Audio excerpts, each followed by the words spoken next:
thank you for coming to this live today at noon Eastern time. And for some of you early risers in California or all the way out west at 9 a.m., I have Kirt Lewis today, who is a part of the Clergy Project along with me. And the Clergy Project is a nonprofit 501c3 that is specifically for current or ex-clergy. The majority of us are ex-clergy, and anyone current is looking for a way out. And it is exclusive for ex-clergy, very discreet online forum where we can share our stories of all different sorts with each other and even be able to have pseudonyms if we need. And that way it is to hide the anonymity of some of the clergy or ex-clergy that are on their way out, that are not ready to be out in the open about their loss of faith or lack of faith anymore in any deities or supernatural of any kind. And we also have a hidden Facebook group exclusive for the Clergy Project members. And I met Kirt as a part of the Clergy Project. So I had already gotten his story at one point on another YouTube channel, but I wanted to bring him on here to talk again and go through his story. So that way it was here in my playlist for the Clergy Project. And Kirt is an ex-evangelical pastor. He's now an atheist, has moved way more towards progressiveness, liberalism, and secular humanism. And let's bring Kirt on, and I'll let him introduce himself even further than that.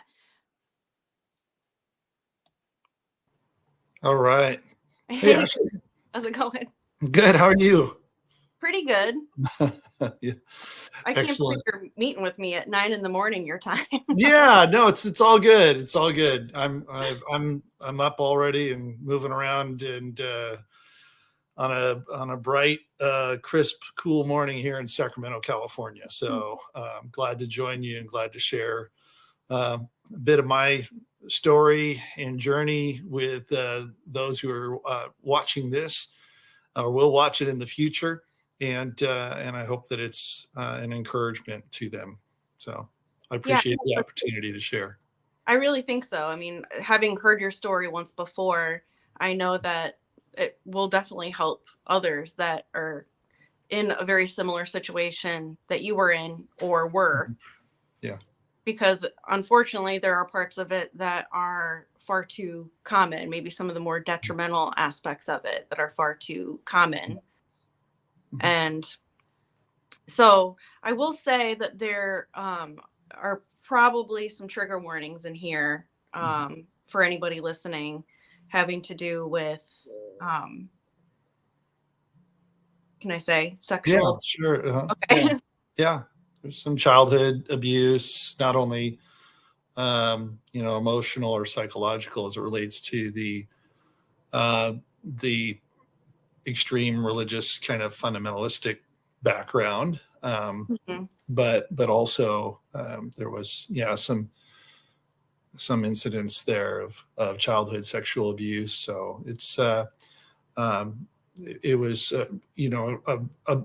a difficult combination of things to struggle and wrestle with and heal from, but at least I'm on that journey and that feels good.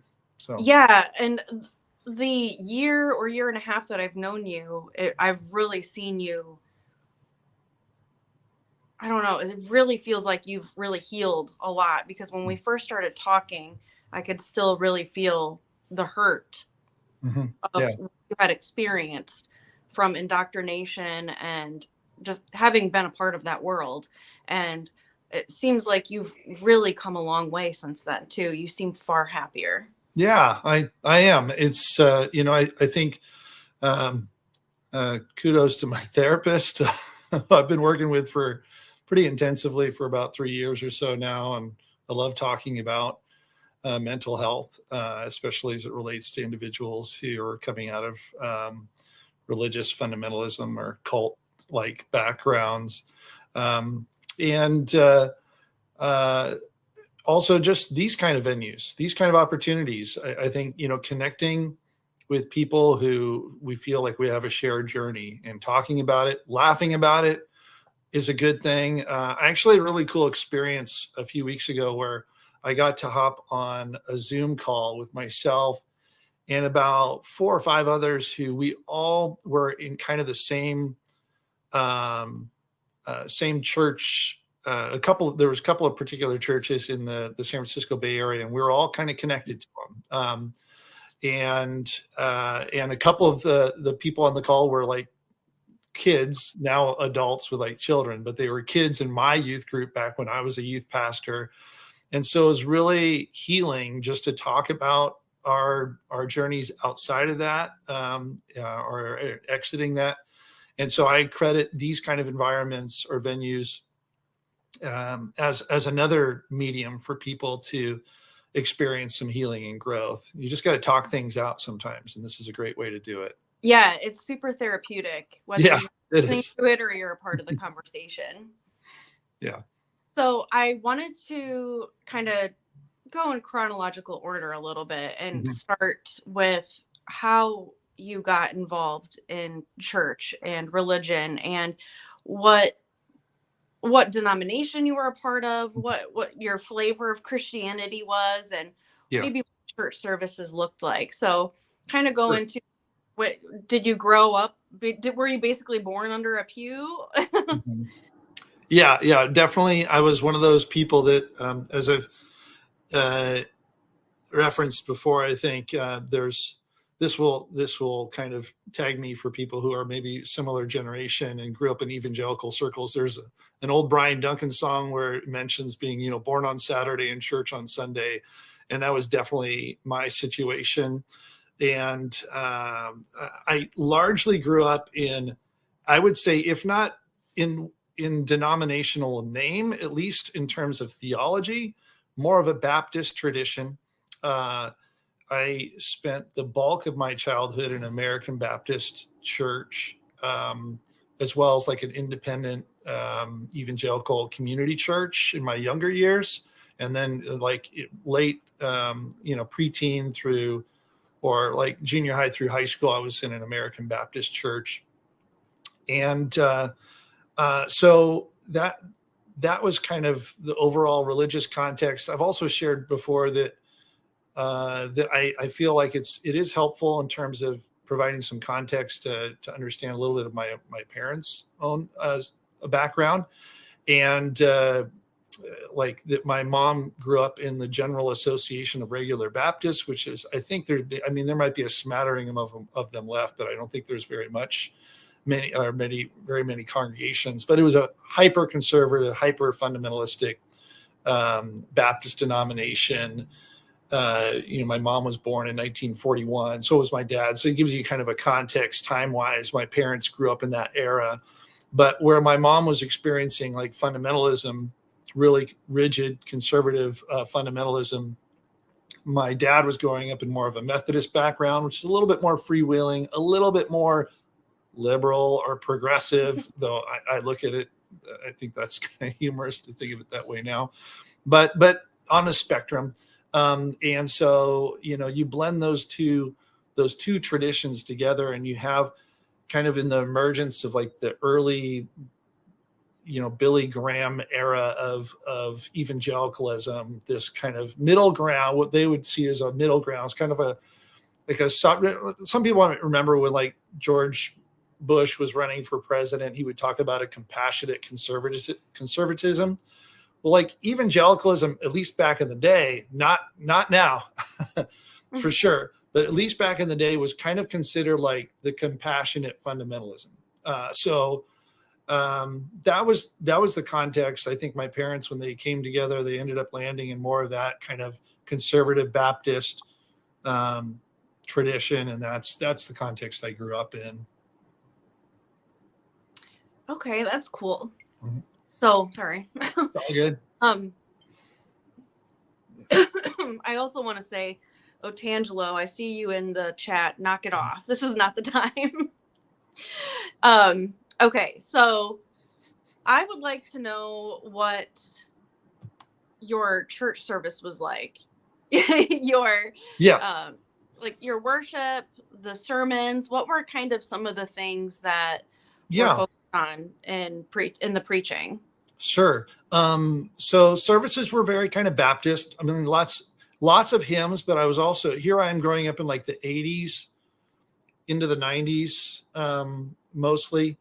So this was also kind of the era where like you have a lot of the influence of the Jesus movement Mm-hmm. and their music. So like I grew up around a lot of like Keith Green and that kind of influence, contemporary Christian music. But in the church service itself, it was largely still like open your hymns to page 235, and we're going to sing this. And then I remember when what we called the worship wars was taking place, where people would be like, there was like this push and pull between, we want things to be more contemporary. Can we bring a drum set into the sanctuary? And it was like a big deal. My brother plays the drums, still does.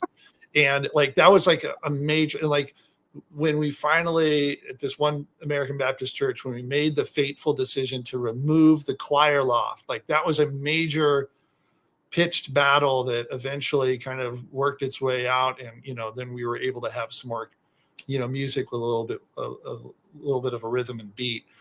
As far as the content of a lot of the sermons or in Sunday school, a lot of it's pretty standard. And it was like, it's all about, I grew up with all of the mainstay, like childhood biblical stories that we kind of regurgitate over and over and over again, whether it's be Noah or David and Goliath and all of that, on into the Gospels and Jesus walking on the water and all those things. But the key elements of of that Jesus is the only way to be saved. There's a very real hell that you don't want to go to, that you really need to make sure that you do everything you can to help your friends and family members not go to. So a lot of that, some ends time kind of stuff. Mm-hmm. This is kind of a oh God, what was that? This is all pre-Left Behind era, that whole fad. But there was still a lot of end times kind of prophecy in films and things of that nature that were kind of popular.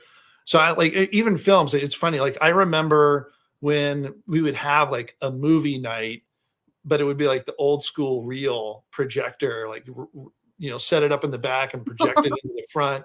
I know this is really making me feel a lot older than I'm hopefully am, but a lot of it would be that kind of stuff, like Dr. Dobson, like movies and things of that nature. So it was just really clear to me that some of the big takeaways, I think, as a child, was that I wanted to make a difference. I wanted to be important in God's kingdom. I also knew there was things that were fundamentally wrong with me, and I needed just to empty myself, right? There's something wrong with myself. So the best case scenario is a situation where I kind of get out of the way and I let just God use this empty shell of a human being to go and do the good things that this world needs, rather than the selfishly motivated things and sinful things that, I would want to do on my own. So those are kind of the big takeaways. Yeah, that seems very similar to what our preaching was like too, and how I thought of Christianity back then. And so, saying all that, was it always pretty genuine for you, even at a young age? You very much believed in Jesus? Yeah, no, it was absolutely genuine. I know that a number of us take a genuine, I think, offense. Sometimes people will say, well, you were never really a believer. It's not who you truly were. I'm like, no, I really believed, even as a childhood. I was baptized at a very young age, I think right around 7 years old, Mhm. and had a very innocent, but very genuine, childlike belief. And I knew that, again, the sense that I remember um, having a conversation with Pastor Jim Eastland. He's passed away a number of years ago, but he was my pastor at this little community church in the San Francisco Bay Area, and him sitting me down and being like, Kirt, why do you want to get baptized? And I said that, well, like a 7-year-old, the best a 7-year-old can come up with is, well, Jesus loved me enough to die for me, and I just want to love him back. So the sense that like I just knew that something was wrong with me. I did something that was really bad, or there's something about me that's really bad. But at least there's this Jesus person who is willing to die and save me. And as long as I believe in him, then I'll be saved, and I can and have a meaningful life. That was very genuine. I went through kind of a period of time where as I went into adolescence, where and this might, for some people, they'll probably be rolling their eyes, but I'm one of two. I have an older brother, and I kind of took on the role of the little angel in my family because my brother had some more issues, and I just remember thinking, man, I don't want to experience the discipline or the harshness or any of that he experienced. So I took on the little angel, but kind of secretly behind the scenes is kind of like, well, as I moved in my adolescent years, there was some little bits and pieces of rebelliousness. Usually it'd be like like finding like a nude magazine, like somewhere, at a friend's house, or watching, HBO late night, or it would be like swearing on the, or like swear, I know, which is like, or like swearing on like the basketball court during, recess, and just like letting the F bombs fly because my parents weren't around and that kind of stuff. So But stop it. F word. I know. Yeah. So really out of control, like rebellious streak for me. No. But I did even with that, because remember, I mean, growing up in this context where I've been told, and the scriptural reference of like even my you know even my righteousness is like filthy rags, so even the best that I am is not good enough. That I remember even that was as I just, because I was genuinely wanted to live a life of integrity before God and the church and all of that, I was really wrestling with like, oh, I'm becoming a hypocrite. I'm like, and I wasn't that passionate. I wasn't involved in some things. And I felt like, again, this is where psychologically, what does a child want to do? They want some security in their connection with the people that are around them. They want to, especially as you're moving in your adolescent years, you want a sense of purpose, you want a sense of meaning. And so like, I'm like, okay, well, I've got to recover that. So I went through, particularly by my senior year in high school, kind of a revival, period of time. And it was during that time, speaking of messages, I remember going to a countywide youth rally there in Marin County, and they had some guest preacher who I don't remember his name, but I do remember the name of the sermon to this day, because it was called Hell's Most Wanted. And he painted this really vivid picture of the halls of hell being like plastered with those old Western styled most wanted pictures, except these were like the saints of God who Satan was most afraid of. Like, these are the saints that are going to do the most damage. They're the most fearless. They're the most committed to the kingdom of God. And so, watch out, Satan. Like, we got to take these people out. And I just remember being overwhelmed by this sense of like, well, that's it. That's what I want to be. I want to be one of those people. And it was at that rally, I remember just bawling my eyes out, and I did a whole altar call experience, went down, and I told my youth pastor after that, I said, I think I'm being called to go into ministry.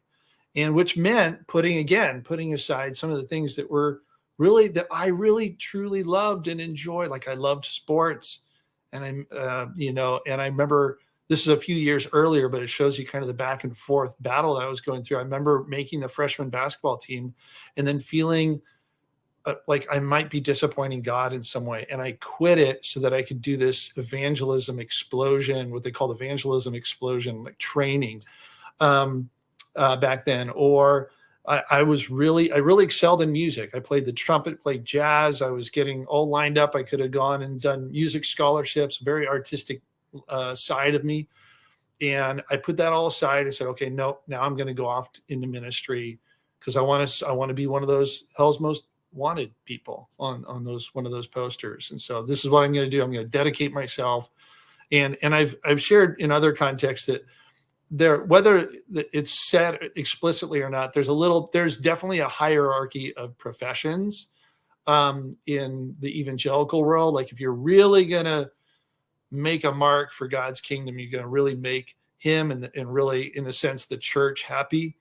You ultimately want to be in ministry or a mission, like you're going to be a missionary, do youth ministry, or maybe you'll graduate to the big leagues and you'll be like a senior pastor somewhere and really just preach. Or and like all a traveling evangelist. A traveling evangelist. Oh yeah. Those church, super cool.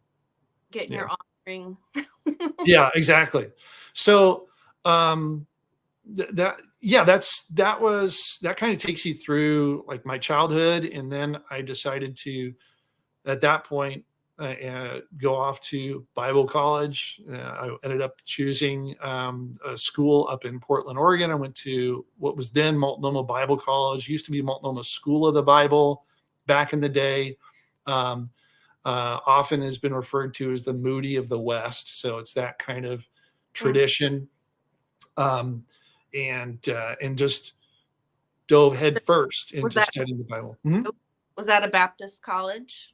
It's not a Baptist affiliated college, but it is the majority of the people who are attending there were Baptist. It was interesting because there was a sprinkling of folks from other backgrounds. My roommate for 3 out of 4 years while I was there actually went to a Vineyard church. So you had some charismatic students represented in the student body, but it was still, I think by and large, it was probably at least a good 65, 70, 75%. Like most of the students were coming from the Baptist background. So when you went to college, did you specialize in a specific part of ministry, or did you get a degree in Bible and theology? So, yeah, I know like Multnomah prides itself. There used to be a saying of one of their previous presidents, and I think there's still a plaque that's up on their school library says, if it's the Bible you want Multnomah. That was like their tagline, because everybody who goes to Multnomah, and it is a full 4-year accredited college. Actually, my first year that I went there was the first year that it switched to a full 4-year accredited college. Before that, it was like a 3-year school, very similar to Moody Bible Institute had for years. It was like a 3-year study. So it switched to that. I got, which they love to brag about, was like the equivalent, your major in Bible and theology is equivalent to almost a double major in most colleges. So lots of that. And I had a second major in pastoral ministry because that was the direction I really wanted to go. So you could, do other majors then, youth ministry, mission, so forth. They've expanded now and become a little bit more of a liberal arts college so that you can study some other, some other professions that aren't explicitly religious. But when I was there, it was still very much like, it was pretty much, missionary, pastor, those kind of, those kind of professions. Yeah. So after you graduated, you went into ministry right away? So I mean, even when I was in Bible college, I started like interning. I interned 1 year at like a Presbyterian church. Then the rest of it time I was at a small, I want to say, I think it was a conservative Baptist, a CB church in Southeast Portland, kind of in the poorer part of town, which was a really interesting experience. I became like the junior high intern, minister, working predominantly with like teaching the boys Bible study groups and stuff like that. So I did that. But after I graduated from Multnomah, I came back to the Bay Area and I ended up connecting with and coming on staff part-time as a youth pastor at a church in the Bay Area, as well as eventually serving part-time as a teacher in a Christian private school. And I taught mainly theology, Bible classes, but I did a little bit. I was like an assistant, basketball coach, and I substituted for almost all the grades in this school that went from like kindergarten through 12. So I've been in like the Christian school environment as well. I've taught at a few schools, but that was when I kind of officially transitioned into more vocational ministry at that point. And you were involved for a while with a nonprofit. Well, I was. So what's interesting is, so I went in this direction, but so a very pivotal life moment for me, like for a number of people, was 9/11. Now, taken to just remember that I grew up in a very conservative evangelical world. I remember, if there was one of the hallmarks I remember of my time with my youth pastor, who mentored me, kind of took me under his wings because he knew I was then, especially once I said, hey, I want to go into ministry, he really started spending a lot more time mentoring me. Well, I mean, he listened to Rush Limbaugh like all the time. I mean, it was like whenever he picked me up and we would go on driving down to like Golden Gate Seminary to play basketball with seminary students and hang out or whatever. Like I remember that Rush Limbaugh was on a lot. So, by this point in time, ever since the late 70s into the 80s, the religious right movement had really taken its hold and started to have substantial influence there. And so I grew up in that kind of world where it was not as overt as it is today, right? I mean, right now, today, we have politicians who either just ran or run for office who boldly say, we believe in Christian nationalism. So you didn't hear that much back then, but they were basically laying the foundation for it back in the late 70s and the 80s. And I was a kid growing up in that context. So I just felt like, it's like, well, gosh, of course, if I'm a faithful Christian, of course, I'm an American who believes that I'm a Republican, I should say, that believes that America is like God's special people next to Israel. So when 9/11 happened, it's kind of a moment where, and I have a lot of military service in my background, I decided that I wanted to serve in the military for a period of time. So I left vocational ministry and I said, well, maybe I'll be a chaplain. I didn't know if I'd be a chaplain. Either way, I said, well, if I was going to be a chaplain, I think I want to serve enlisted for a period of time. So at least I could say, if I became an officer, like, hey, I walked in your shoes, for the average enlisted person. So I enlisted. I picked the shortest term, active term I could get. Went from youth pastor to field artilleryman. Quite a change. And that was 2002 to 2004. And I ended up serving and doing a tour of duty in Iraq in 2003 at the very beginning of that war. And another story for another time, because also somehow I got wrapped up in some reason, my little podunk battalion out in Fort Sill, Oklahoma brigade was selected to lead up this task force that was responsible for looking for WMD, or weapons of mass destruction. So we ended up kind of being the tip of the spear of the whole political argument for that war. And I was on one of the teams that was looking for these WMDs. Wow, that's interesting. Yeah, it's strange. Believe it or not, there's actually a movie that was made based off of my experience, my team. Kid you not. There's a movie that came out a few years ago called The Green Zone with Matt Damon, and Matt Damon is depicting my chief. So that's like my team that I was on is this movie. It was so, I'm like, what world am I living in? It's really bizarre. How realistic? I mean, like, oh no, it's not realistic at all. Did it tell the story correctly? broad strokes, but there was a lot in there. I'm like, boy, it was nowhere near as exciting as they made it look. You know, but it was interesting in that it was a moment where I started to sense, and I feel like there was like a crack. It's like when you get a little, you know, a little rock hits your windshield and leaves a little crack, but then you leave it over time and just it starts to, if you don't deal with it, it just starts to slowly spread across your windshield and you got to replace the whole thing. I think that was one of the cracks that started to chip away at this worldview that I had adopted, where, you know, of really kind of a subvert Christian nationalistic perspective, um, that became, I became more and more jaded over time towards a lot of the patriotism that I was told walked, you know, was hand in hand with my Christian beliefs. Mm-hmm. So, so yeah, all that to say is because when I came back, I actually met who's now my ex-wife when I was in the Army via pen pal. That's a whole other story. But we ended up getting married, went back into serving in the church. That's when I finally went to seminary. I had a big gap of time in between Bible college and seminary, just the way it worked out. But went back to seminary, went to Western Seminary, back up to Portland, Oregon. But then, and then came back down to Sacramento, where I am now, to come on staff at an American Baptist church again, like the one I grew up in, as an associate pastor.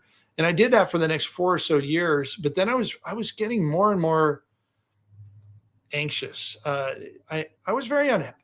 There was an underlying unhappiness, and I think it was things that I didn't quite have the words for, or maybe I was afraid to talk about in terms of just my own faith or religious beliefs, that I was subtly doubting more and more and more over time. Like, for example, somebody asked me recently, you know, how did this happen? Did you start, you know, did it just all happen at once, or did you slowly start questioning things? And for me, I just remember questioning things over time, things that just didn't sit well with me. So, for example, the doctrine of hell, as I understood it in the evangelical context, did not sit well with me. So I just stopped preaching about it. Honestly, Mm-hmm. I just didn't talk about it anymore. I didn't like the idea that, you know, that there were people out there who, as far as I could see, were people of great integrity and honesty, living upright lives, that for some reason, just because they didn't understand and would confess Jesus as Lord and Savior, that they were going to burn in hell for all eternity. So I just stopped talking about some of those things. But I would say that I was unhappy. And I remember at one point in time, I'm like, well, maybe I just need to start my own church. So I think a lot of pastors do this, where they're like, I'd probably say a lot of male pastors in particular, they it's like midlife or pre-midlife crisis, or questioning their faith. And they're like, well, the solution is I got to create my own special brand of church life that is going to make me happy. And so I went out, actually aligning at that point in time briefly with the Evangelical Free Church, to start a new Evangelical Free Church in the Sacramento area. But I remember at that time, we're like, okay, I'm only going to make about part-time income with this. I need to find some income elsewhere. And I found on my Western Seminary's like job posting page a part-time church mobilizer position with an organization called World Relief. So World Relief, background there, has since shortly after World War II, has served as kind of the humanitarian organization or arm of the National Association of Evangelicals. So the NAE is a large umbrella that brings a lot of evangelical churches together, and they talk about policy and other things. But World Relief, I think originally it's like the War Relief Fund, and then transitioned to World Relief, is just a international evangelical NGO. But one of the things that they do domestically is they're one of 9 agencies that have partnered with the State Department for decades to help resettle refugees in the U.S. So I was drawn to that just because, one, I am a combat veteran. I've seen the realities of war. I felt a deep sense of grief over the pain and suffering of people who were the victims of any war. I don't care how noble somebody might want to depict any war at any point in time, it ends up leaving horrible wreckage in the lives of people, the people that it affects. And I remember thinking, wow, so maybe I'm going to apply for this job and work part-time mobilizing churches to welcome newly resettled refugees, including what I found was interesting is a number of those refugees at that point in time coming into Sacramento were from Iraq. So having served there, it was like an added meaning. It felt like a way in which I could at least bring some, even on a selfish level, have some healing, do something redemptive as it related to my own participation in a war. So I got involved in that and then really went deep for a good, 7 years with World Relief. Eventually worked my way up, became the director. At one point in time, actually, before becoming the director, I was splitting my time with mobilizing churches in Northern California with also serving as what they called their senior church mobilization specialist nationally. So I worked with, the 25 plus World Relief offices throughout the U.S., helping them mobilize and support their churches in their area. And then eventually it came back and I was the director of that resettlement agency, the Sacramento office, for about 3.5 years. During a period of time in which this is all leading up to the 2000 and overlapping the 2016 election. So as you can imagine, being an evangelical leader working predominantly with Muslim refugees in the context of that election, seeing the evangelical church like tack hard towards, again, Christian nationalism, the Franklin Graham kind of brand of anti-immigrant, sentiment, all of that stuff. I was right in the thick of that whole discussion. And anyways, I really talked for a long period of time there, but it was that's fine. interesting chapter. I mean, that had to have been really confusing because for a few different reasons. What you were doing, you were physically helping people, which, sometimes will happen when you're a part of a traditional church, a pastor of a traditional church. You might have outreaches that your church does and that you're a part of.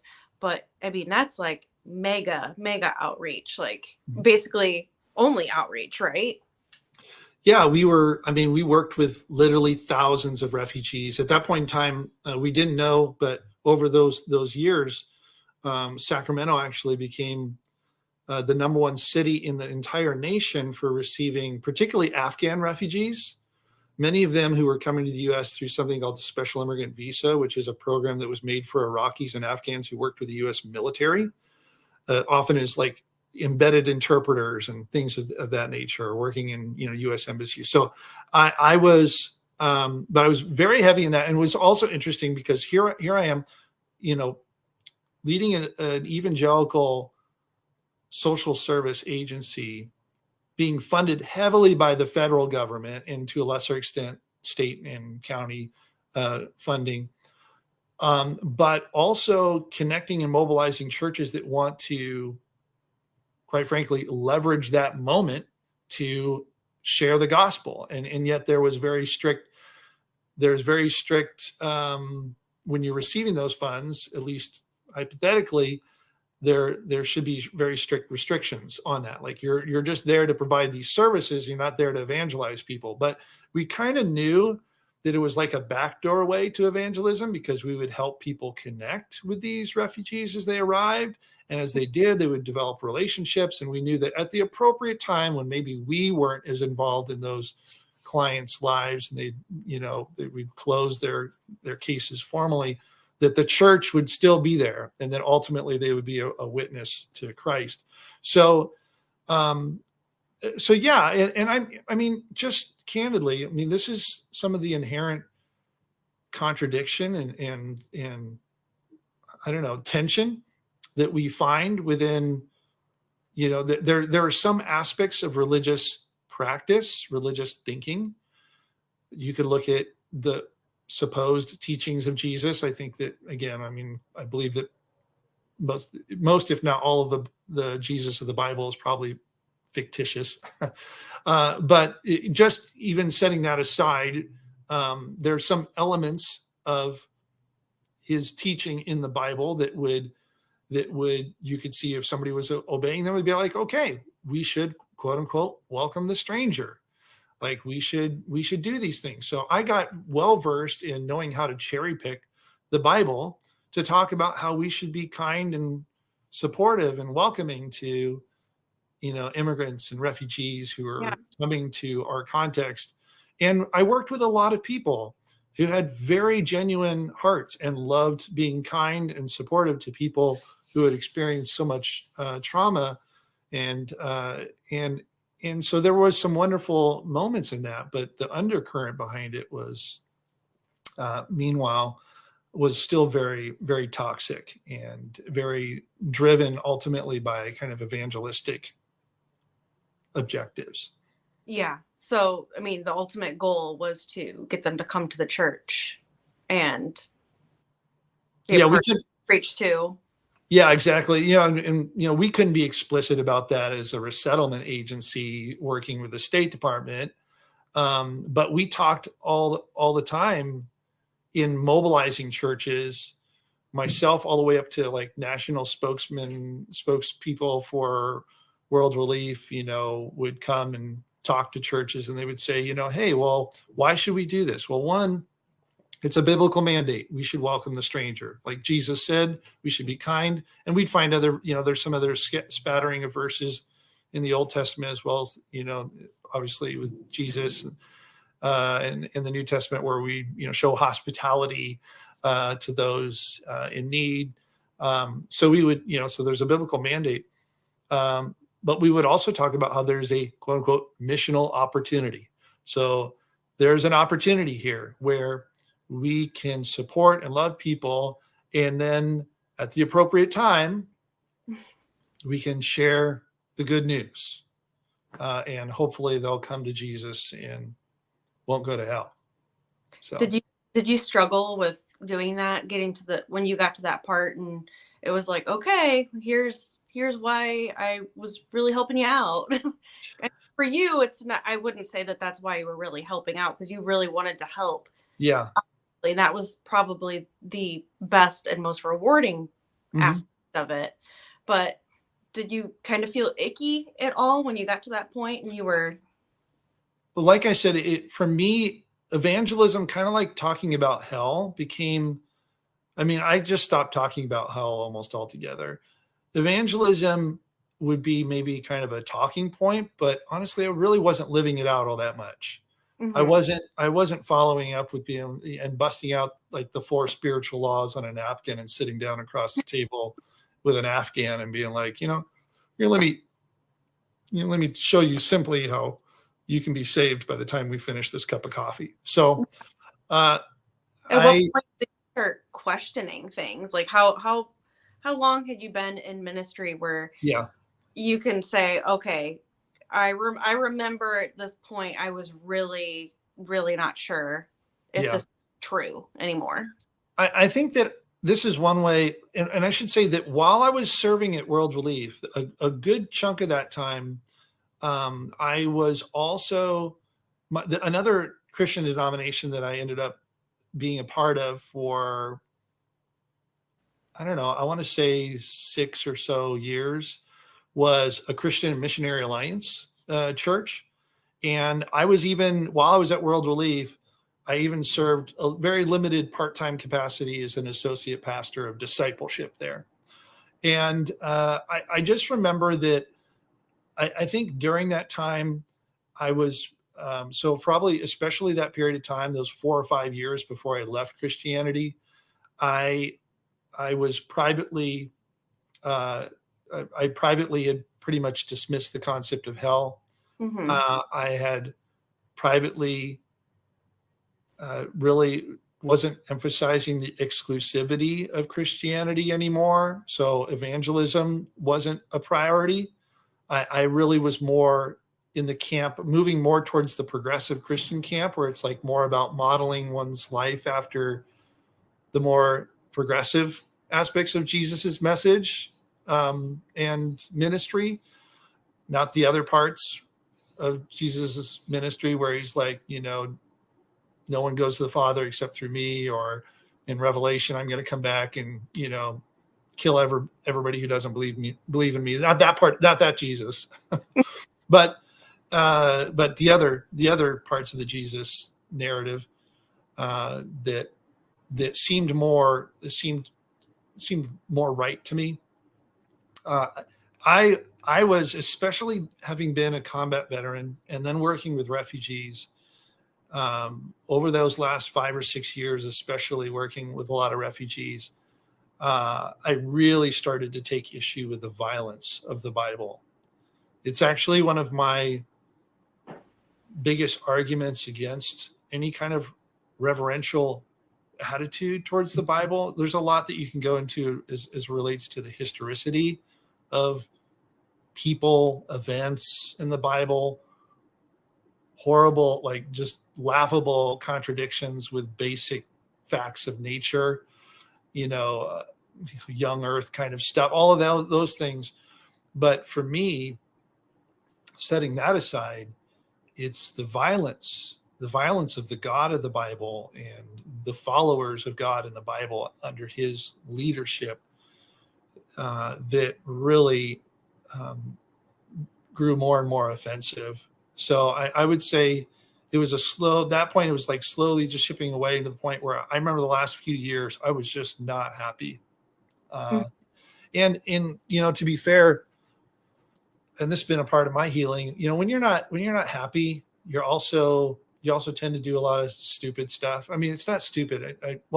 You tend to do stuff that causes even more hurt and pain. So, I wasn't happy in ministry. That wasn't happy in marriage, a marriage that largely was one of those kind of evangelical matchmaking kind of situations where it was like a friend of a friend who introduced us. And then, when your mind is wired to see God in everything, you start to find these little commonalities and be like, oh, so that means God brought us together. You must be the one. Yeah. And so I think that we kind of rushed into something. And then, of course, once you're married and you're in ministry, you don't get divorced. That's like just as good as leaving Christianity. So it was just like, gut it out. So I was very unhappy in ministry, unhappy in my marriage, and realizing that the promises of God were not panning out like they told me they were supposed to. I became, honestly, at one point in time, and then I was dealing with like just death. Like my mom passed away from cancer after 6 bouts with cancer, or 5 bouts, and then it was her sixth time, and it was a very difficult period of time. And I remember just thinking there's got to be a different way of viewing and seeing life. So I really felt like my last year or two in the evangelical ministry context, I was kind of I wasn't there. But I didn't know what to do. I also didn't know what to do. It's like, it was my whole life. It was my profession. So I was really struggling with, choices over what's best for my children. I was looking at economic realities of my life.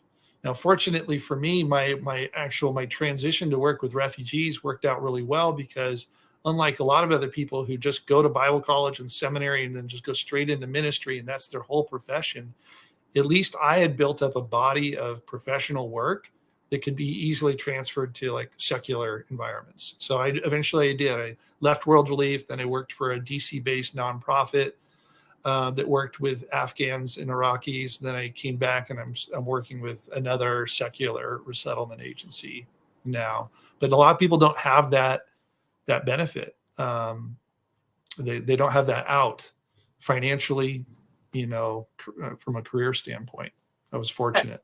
That is very fortunate. That's Mhm. awesome, because that is the reality of a lot of pastors, is that it's their whole community, a lot of their family, their friends, and financially they're just tied to the Yeah. church, and it's Yeah. hard. And so you end up finding yourself in a position where you're preaching on something that you don't necessarily believe for a long period of time. And Yeah. even the situation that you were in sounds like you were still doing that for a period of time, and dismissed hell doctrine Yeah. quite before that even. Mhm. But No, I dismissed too was hell. yeah, I think a thought that I had way back, or so back at the beginning when we started our conversation is when I was talking about this being a healing, helpful space, and a lot of my own journey. It's a journey towards authenticity, Mm-hmm. and it was something that I wanted so deeply. Actually, it was really, what's sad is it's what I wanted as a child and as a young person, even in the church. I remember, now it was all warped by feeling like I had to do it's like I wanted to be authentic, but I had to do this in order to be good and to be connected to my family and to my community. But really, the story of my life is one in which, over time, at least I can say that my desire, my driven passion to be authentic is winning out over that more primal instinct to just hang on and connect and stay connected to whoever you can stay connected with, no matter how much of yourself you have to violate or dismiss in order to do so. And unfortunately, there's a large number of people who will continue to do that to the end. Mm-hmm. This would probably, if some of my family members saw this, this would offend them. But I actually think that my mom was silently questioning her faith towards the tail end of her life. But she didn't. She, in the service, was very Christian. And even then I was still holding on to some of those beliefs at that time. So I remember feeling, a deep sense of emotional connection to the ideas of, like, she lived her life well, now she can go on and be with Jesus and live happily ever after. And she did. I mean, her and my dad committed their lives, and they worked with ladies with developmental disabilities almost their entire professional life. And people like Johnny Erickson Tata knew my parents, respected their ministry, and so they did some wonderful things. But I think that even she, when faced with death, when faced with cancer, that she thought, again, why are these things happening to me when I'm serving God so faithfully? I think that she was quietly questioning her faith. I could see things going on in her eyes, and the more I think about it in retrospect, I think that was the case. So, I'm the only one that's in my family, for the most part, who's decided to break free from that, and that grieves me. Actually, I say, with the exception of, I have two beautiful daughters, and they're growing up, and I really want to be respectful of their journey and the things that they need to go through. Above all, I don't want them to adhere to my beliefs just because it makes me happy. I want them to be independent thinkers, and know that I will love them, that, like, truly love them no matter what, not in the unconditional love that we are experienced to in the Christian environment. So, but I'm really inspired and encouraged by seeing their journeys that they're on, and seeing that they are also especially my oldest daughter, is um, is is charting her own course, and is not necessarily following our family footsteps that have gone on for 200 years. I think I mentioned last time, or I mentioned on another podcast, that I did the research, and I think I'm the first person, as far as like immediate relatives, from parents to grandparents to great grandparents to great great grandparents. I'm the first person in my family in probably over 220, 30 years that I know of who isn't a Christian anymore. Good for So, you. You're like so in some crazy cycles. And yeah. To use, the language that we probably would have used in the past, is feel like I'm breaking a generational curse, really, right? I mean, generational sin is being lifted by me rejecting good for you. I mean, religious code. that's really great for your daughters, because they can live freely how they want to live, Mhm. and they're not going to be you know shamed in any Mhm. sort of way by you, because you've really opened your mind up to, like you said, the authenticity. I really liked that. It was your journey to be the most authentic Yeah. you. And I mean, also, if you think about it that way, had you not gone through such a drastic change to dismiss your faith and become an atheist, is there a part of you that makes you wonder, well, maybe if I wouldn't have gone through such a drastic change, maybe I would be like halfway mediocre, maybe just like a progressive pastor of some Mhm. kind? No, I'm very,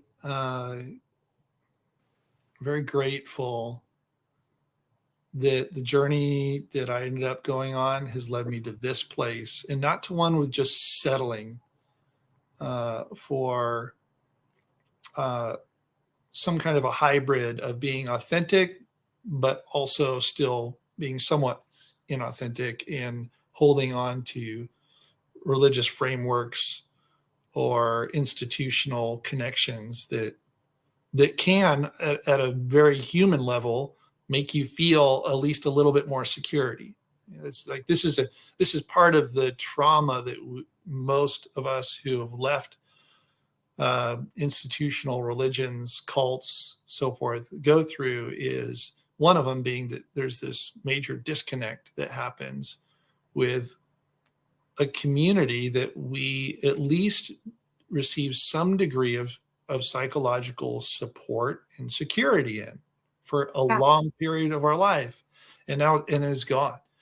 And then we have to find it new, or we have to find that security within ourselves. That's what a lot of my therapy is focused on, is like, wait a minute, Hmm. I can actually be happy and content within myself first before depending on anybody else. Am I happy with me? Um, and That's if I am, then yes. of this conversation, you were talking about how you were just an empty shell as a Mhm. child. That's how you viewed yourself, that you were just this Mhm. empty vessel for Jesus to use. And, you know, we're wretches. We're just Yeah, sinful, inherently sinful and bad, yeah, unless we have Jesus. But yeah, now, you know, you believe, no, I'm great. Like I can do some great things all on my own because yeah. I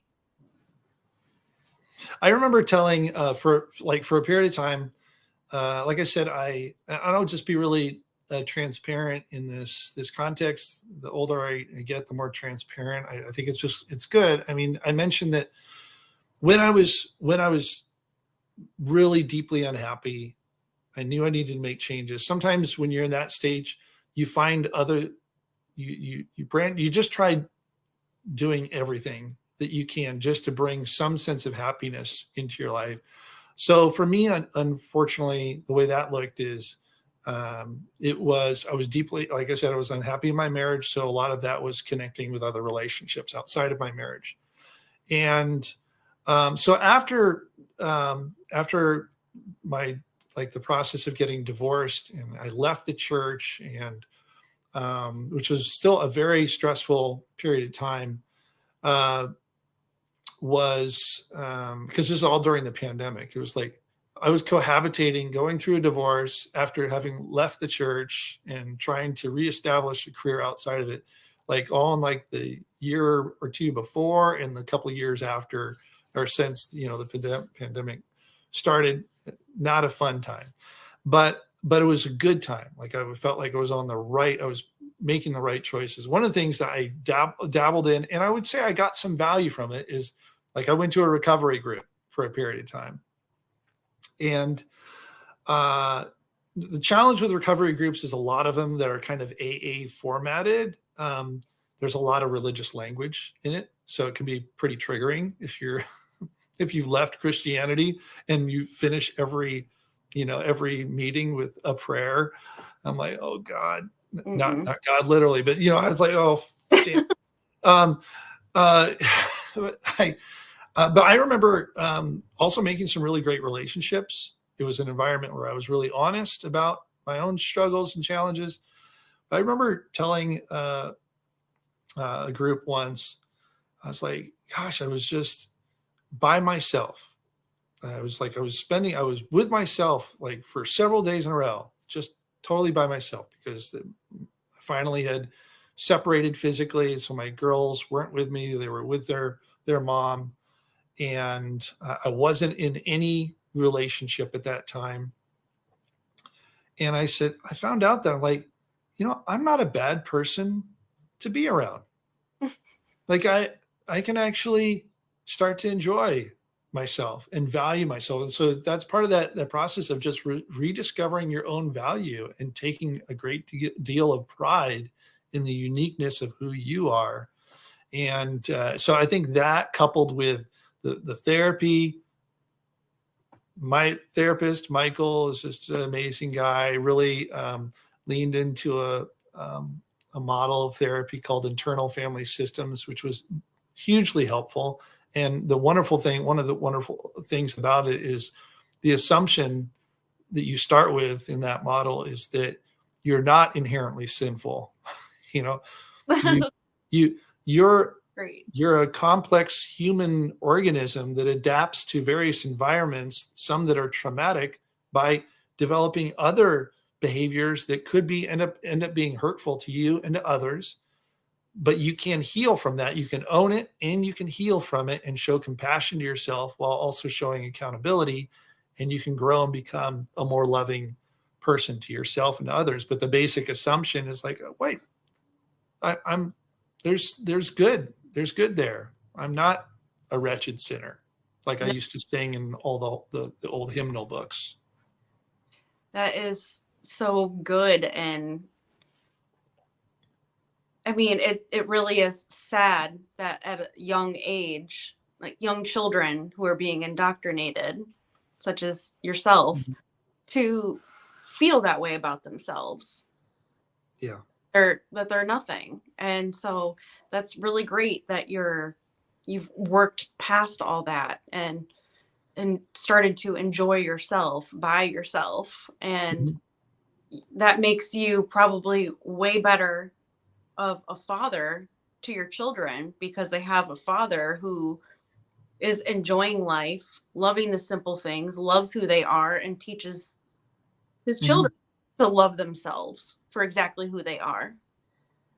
I've always thought that the hardest, because I've been in a number of leadership positions, that the hardest thing to do when you're in a leadership role is to grow in front of people. Yeah. Usually the assumption as a leader, the assumption is that leaders have answers. They always have direction. They're never inauthentic.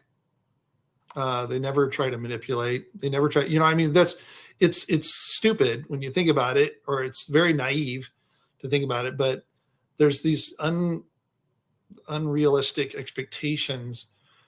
But I think that the best leaders, and I think the best parents as well, are individuals who can grow in front of, our best parents can grow in front of their children, which also means some moments in time where I've had to sit down with my daughters and say, I'm sorry that I behaved this way, or that I told you these things, or I modeled these things to you. Because now that I think about it, it's not good. I remember when I had the conversation with my oldest daughter and told her that I no longer believed in Christianity. She and I went out for just a drive and a walk.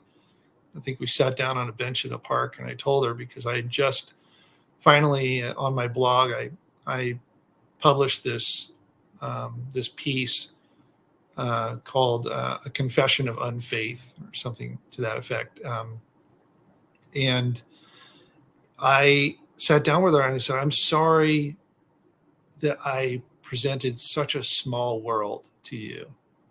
The world is so much bigger. It's so much bigger. It's beautiful. It's full of lots of mystery and questions to explore."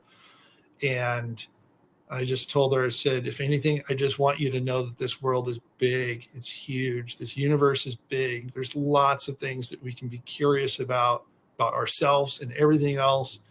And don't let anybody shut you down into thinking outside of the box." And so Hell yeah. I've tried to model that now to my girls, and I'm hoping that it's having a good effect in their life, and it's going to help them avoid making some of the mistakes that I did. That's I mean, awesome. Because I mean, growing up, I mean, you didn't necessarily grow up in an environment similar to the one that you're creating for you and your daughters, right? yeah. You had some trauma growing up. I mean, you obviously Mhm. had a mom and dad that loved you and believed in Jesus, but there were some things that happened, right? Yeah. Yeah. No, there was, and that's the complexity of when you're working through human pain and suffering is, you know, I'm working through my own pain and suffering and trauma. My parents were victims of trauma as well. Um, like, and unfortunately that led to some, in particular, as it relates to my father, uh, some very unexcusable, I want to make sure that I point that out, um, unexcusable actions on his part towards myself. He passed away a couple of years ago. We didn't talk much we didn't talk much, or we didn't talk at all, actually, the last year he was alive, because I, in part, confronted him with some things that I was discovering. And, but that also doesn't mean that there weren't aspects of my relationship as a child growing up where he did love me in an appropriate way and support me in an appropriate way. But, oh, thank you. I'm looking at some of the comments as well. Thanks, Aunt Kathy. So, honorary Aunt Kathy. I think that I just think that there's a lot that I will say this. I think that religious, especially institutionalized, fundamentalistic, dogmatic, exclusivistic religion is a significant or a major contributor to the context in which those kind of abhorrent behavioral behaviors take root and just flourish. So it's I at times I've had to wrestle with obviously a lot of anger towards my parents on some things, in particular my father. But other times I'm just like, I'm also recognizing that they were victims too of the trauma of of religious fundamentalistic thinking and environments that actually protect um, abusive abusive patterns, whether it's in marriage or adults to children, adults to adults. There's all kinds of really horrible abusive patterns, some overt, some more covert, that are not only allowed within a religious mindset, they're actually encouraged from a And doctrinal standpoint. they're protected. Yeah. Time. Yeah. So, I know that this is probably hard to say, but what kind of Mhm. abuse did you experience? It was sexual abuse on a few occasions. One of the hardest realities for me was I was particularly close to my mom, and I think what developed in that situation, and I'll never know for sure, was where it's a situation where probably my mom found out, but instead of doing what a healthy mom should do in that situation, which is immediately separate you and your child from somebody who is abusing your child, I think she made the religiously oriented decision to protect him while still being very close by to make sure that she could protect me. So she made the decision of like, well, you know, my husband is just probably struggling with a sin, he's struggling with demonic influence. So I need to, and I don't want him to be shamed or judged or even worse, prosecuted or what have you. So I'm just going to be around all the time, which they ended up doing. It was interesting that timing wise, from the points in which I was sexually abused, my parents started working together in a group home. So there was a period of time where they were working more separately, and now then they worked together. So they were together all the time. So then there was a point in time where my dad probably didn't even have the occasion anymore to try to do anything. So it's like an accountability thing, but it really wasn't. It was really just, I mean, there's a couple things about that. yeah, there's yeah. I mean, because if that's something that he did with his only, with one of his own children, Yeah. what if that was something that he did elsewhere outside of the home? Exactly. Or it was keeping you in trauma, staying there in that environment. Well, you think about it, even if it's a situation where, let's say, there wasn't anything else happening, which is very possible, because he was in a lot of ministry contexts around other vulnerable people where things could have happened. And we know that abusers who aren't held accountable will just tend to keep abusing, and sometimes it will expand it even further. Yeah. So, but let's say even if that didn't happen, and let's say even if my mom somehow created this protective bubble around me where at that point on, the only aspects of my engagement with my father would be the more pleasant ones that I remember. It created in my mind this sense in which something that I knew actually had happened didn't happen. So I was being taught to question myself and my experience at a fundamental level at a very, very early of childhood stage of childhood development. So that is going to have consequences. And I've had to work through a lot of therapy and a lot of internal reflection to help repair some of that connection. So I think that it's horrible, no matter, I mean, even in the best scenario, it's still a horrible thing that a healthy, a psychologically healthy parent in that situation would separate themselves from the other parent and their child, and that didn't happen. And it's tragically unfortunate if anybody's watching or listening to this who has had that experience, or thinks that they may be in a situation where their partner may be doing that.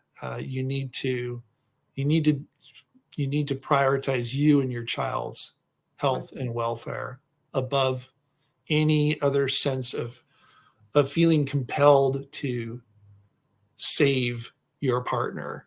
It's don't make that mistake. You're causing way more trauma. You're multiplying trauma that you don't want. Exactly. And I appreciate, by the way, the kind comments that people have said. Thank you for allowing me to share that, because I know it's definitely an intense it is, and part of my journey. it's like it's a story that's told over and over and over again of the all different types of abuse that are just accepted, welcomed, shoved under the rug. And it's unfortunately a story that's told time and time again. And it's the victims are typically children or women. Yeah. And it's a world that protects dangerous men. Yeah, I mean, patriarchy's ugly roots is just woven all throughout this. And when you have a sacred texts that uphold that foundation, these are the things you get. And I think that's probably the biggest challenge that I have. And by the way, I have very good friends that I continue to learn and live to learn from. I enjoy. I love them dearly. They love me dearly, who adhere to some religious beliefs. Some who are in leadership positions in more progressive, religious environments. That and I have very good conversations with them. One of the things that I do constantly try to put before them, though, is one of my 4 rules that I tell my 4 life axioms that I share with my kids over and over again. Is like, one is know. It's not just know thyself. It's know and love thyself, right? Know and love who you are. 2, be compassionate, because you will, as a result of you adapting to the world that you're in, will make some choices that don't line up with who you are, and they end up hurting you and other people.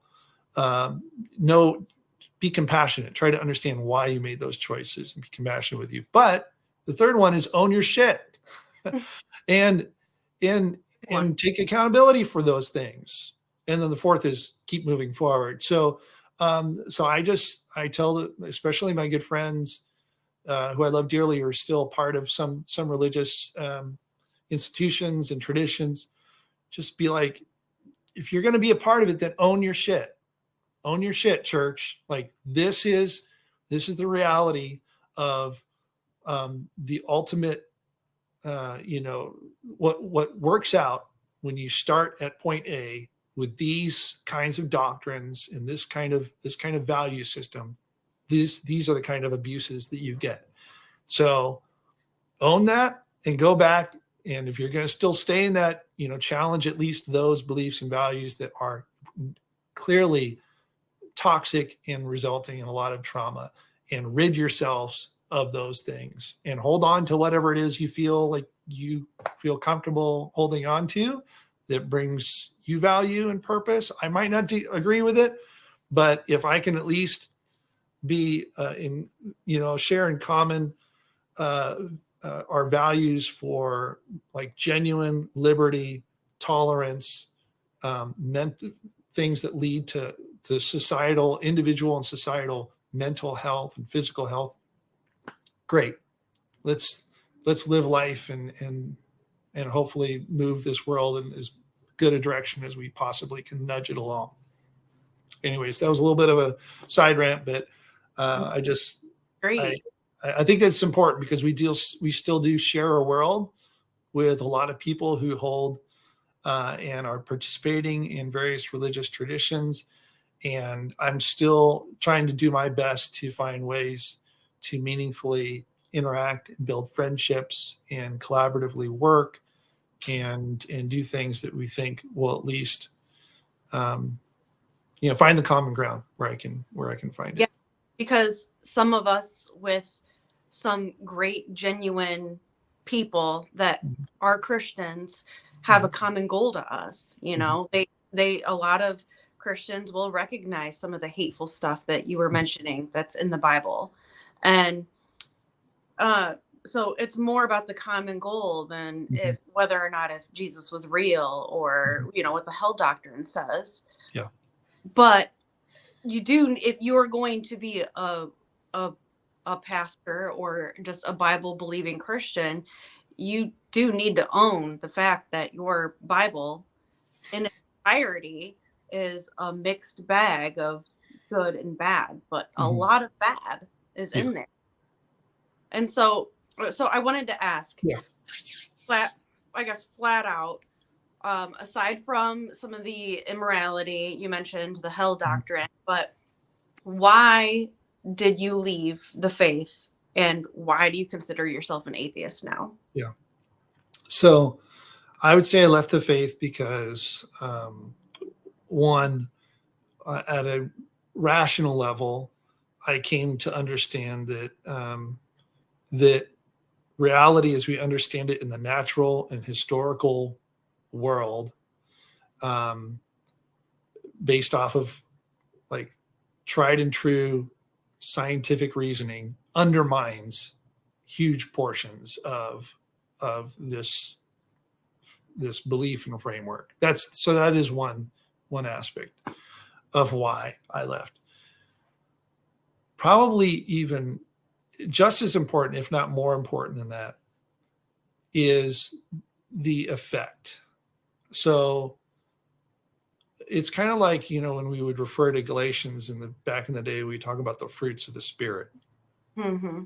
Okay, well, what's the fruits of particularly, and you'll notice, some of you are watching, you might have picked up, I've kind of nuanced this a little, particularly dogmatic, exclusive, institutionalized religion.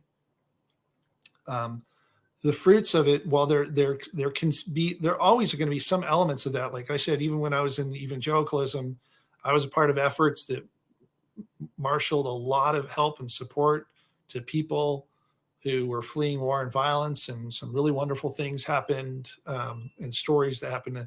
Even with that, I would say the preponderance of the evidence is those institutions and those dogmatic and exclusive doctrines have caused infinitely far more harm, um, than the good that the cherry picked verses that advance, love and compassion or support for those who are in need, or forgiveness, or any of those kind of things that might be some concepts or aspects of those concepts that can be helpful, at times. So I would say that just the fruits of it, ultimately was another major thing. And then on the personal level, just realizing that it wasn't it wasn't making me happy. And some people might think that that sounds really kind of, shallow or not very rational, but no, it's like, I think we, as like organisms, as animals, know what, in psychologically as well, just kind of in our body, know what brings us happiness. And the problem with a lot of unhealthy aspects of society, and religious and otherwise, is that we create systems that oppress that go to war with that. And I just felt like, it's like, this isn't making me happy anymore. It was so funny because when I left, I had some people, in my life, oh, they would totally gaslight me and basically, like, oh no, you're really angry, you must be so angry, just because I would Who hurt you? express. Yeah, yeah. Just because I would express the emotion of anger, usually towards the unhealthy, traumatizing, toxic aspects of my religious experience, then they would see, you see, you're angry. So you're just really angry. I knew that inside I was the happiest I had ever been. And I've continued to get more and more happy inside the more I have left and created further distance from that. So I think that those are the some of the main reasons. It's funny when we talk about the atheist tag. And I think that there's aspects of that that very well fit me, because I'm very much a naturalist, a humanist in that regards. Hmm. Um, I will say this, that I also, like I told my oldest daughter, we live in a big world. There's a lot that we don't know. I think at the end of the day, even with all of our scientific knowledge marshaled together into one gigantic brain, it's still an infinitesimal dot in the universe. Um, and I think some of the things that I have found, I still adhere to, that naturalistic uh, worldview. I have noticed that in a lot of my interactions, particularly with people who are religious, that or spiritual, I would say, especially with like more indigenous and uh, ancient or indigenous, like some aspects of that tradition, I find a lot of it is they're just using different language to describe things that I have discovered from a scientific perspective. So it's like using symbolic language to describe um, a truth, a naturalistic truth or principle. Uh, it's like the difference between art and science. Like, I could talk about the technicalities of music, but it's when you play music that it just presents the technicalities of what you're playing on paper in a very emotive way that it can be really powerful. So I am an atheist, especially I would say as it relates to this concept of a deity, of something other, separate from a natural reality. Uh, I would say that I try to hold a lot of space and try to learn, and continuing to learn from people who maybe hold to some spiritual traditions that are not producing the same kind of fruit that organized religion, traditional dogmatic organized religion is. So hope that makes sense to people. It's something I'm still noodling around. Believe it or not, I'm still figuring things out. I'm not there yet. So We love you too, Catherine. So, how long ago was it that you left? How many years have you been out of the ministry? so I left ministry. I left World Relief at the end of 2017. I stopped pastoring at the end of 2016, and then I stopped. I stopped. I left any kind of evangelical Christian ministry at the end of 2017. I stopped going to church. Um, I did preach at a friend of mine who actually is a progressive pastor. The last time I preached a sermon actually would have been, he invited me to come. I'm like, okay, I mean, do you know where I'm at? Like, I don't know. Like, do you want me to come? But he's a very cool guy here in Sacramento. And so last time I ever preached a sermon was like January of 2018. But it was definitely, there was no altar call involved in that one. I can tell you that. It was just very, very honest, and just me sharing. It wasn't really a sermon per se. It was just me sharing. Yeah. So, so that's, so I started writing a lot in 2018, 19. It felt like I had things to get off my chest. So that's, if you go to my blog, that's a lot of what I wrote happened in that time period. And then I kind of slowed down just because I needed to focus on ironing things out in my own life. I was going through a divorce. I was trying to go through a lot of therapy. Just didn't really have a lot of the energy at that point in time to just keep writing like at the pace that I was doing. But it's been fun to reconnect, with other groups, with you here, the Clergy Project, Unordained,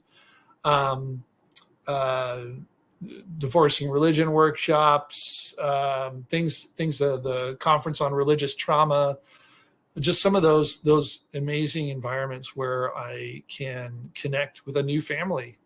Yeah. I have a great new family. It's the way I look at it. And a bunch of beautiful people. How long have you been in the Clergy Project? I think I connected with the Clergy Project in 2018 or early 2019, I think. Somewhere around there. Yeah. I want So to say it's been that while. Yeah. specifically with the Clergy Project, how Mhm. has that experience been for you?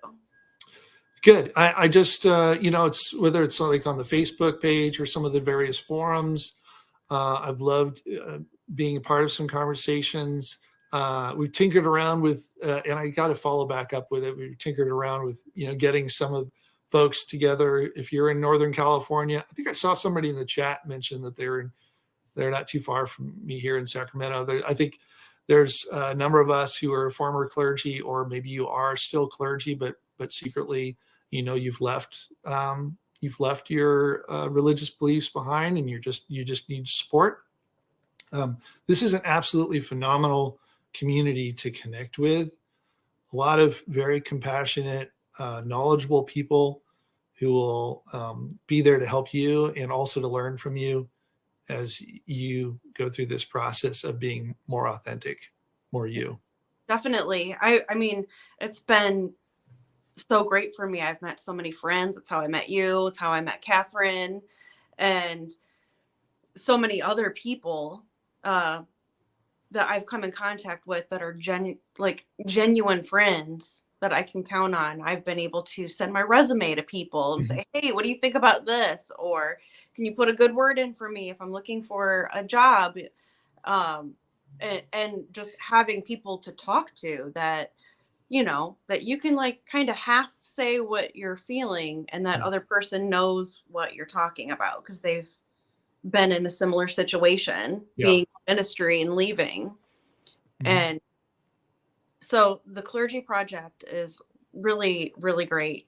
You can be open about your atheism like we are right now, Mhm. but you could also join with a discreet pseudonym. You don't have, and anybody a part of the Clergy Project, we can't share who else is in the Clergy Project. It's very discreet, it's secretive. There's a Mhm. hidden website, a secret website for the forums, and people can't be outed. So there's a respect there. When you join, you have to be screened Mhm. by a screener, and they make sure that you're legit. You really were an ex-minister of some kind, ex-clergy of some kind, and that you understand that there are some people who are not open with their identity or open with their atheism. Mhm. And so for some people it takes a while or to come out, or they don't want to. So I do appreciate the fact that you are open and out there, and we can get some stories out there that I've been Mhm. able to talk with you. Yeah, no, and again, like you were just saying, if you're not to that point, uh, please reach out to the Clergy Project, because it is a safe environment, a confidential environment, and I think it will help you where you're at, where you'd like to go. So, no, greatly appreciate the Clergy Project. Appreciate you, Ashley, for your voice in this arena, and your help in supporting these, facilitating these times, and supporting the Clergy Project. So, Yeah, I yeah. appreciate your vulnerability and sharing all of that. I feel like we got even more detail this time Mhm. around. Um, even so, I could definitely tell that you were really, there were quite a few people in here that were really relating to a lot of what you said. That was my hope. My hope is just there was something there that somebody can remember and take away. So if it did that for somebody, that's good. So So, anybody who wants to see more about the Clergy Project, um, we're just at www.clergyproject.org. And if you would like to donate, there is a donate button on the homepage. And I think you can just do that through credit card or PayPal. And because we're a nonprofit 501c3, and I'm communications director, and we have a few other volunteer board members as well. But the donations help go towards the emotional support or actual support. We have quite a bit of our funds go towards the career coaching that we offer, as well as there's subsidized payments towards therapy with the Secular Therapy Project. And so there's actual support that go towards the ex-clergy or current clergy that are a part of the Clergy Project to be able to utilize these things. So if you do donate, thank you in advance.